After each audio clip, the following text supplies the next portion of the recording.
Hey Canva creators, and welcome back to Skills Frog Pro, where we turn smart design tricks into simple, everyday tools. Today, I'll show you why Canva's background remover isn't always the best option, and a better method you can use for cleaner, more professional results. Let's dive in. Say you've got an image of a cup of milk coffee and a croissant on a white ceramic plate. You want each item to stand out with a nice outline effect.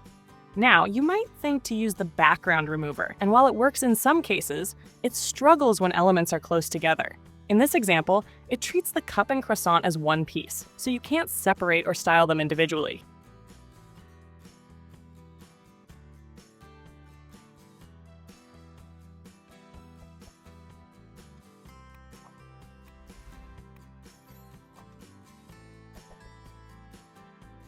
Here's a better way.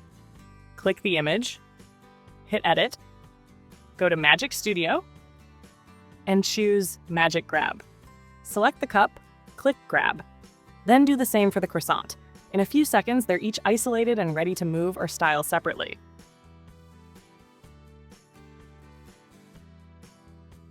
Now to make them pop, select one, go to Edit, then Shadows, choose Outline.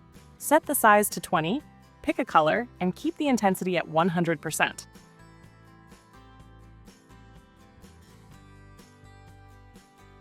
Now both have that clean, standout outline. To finish, add your text, let's say, My Breakfast. Use a nice font combo and match the color of breakfast to the outline for a polished look.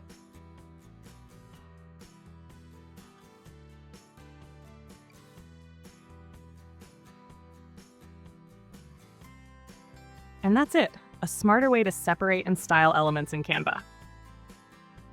If you found this helpful, let us know in the comments what Canva tips you want next. And don't forget to like, subscribe, and hit the bell so you never miss a tutorial. Thanks for watching, and see you next time.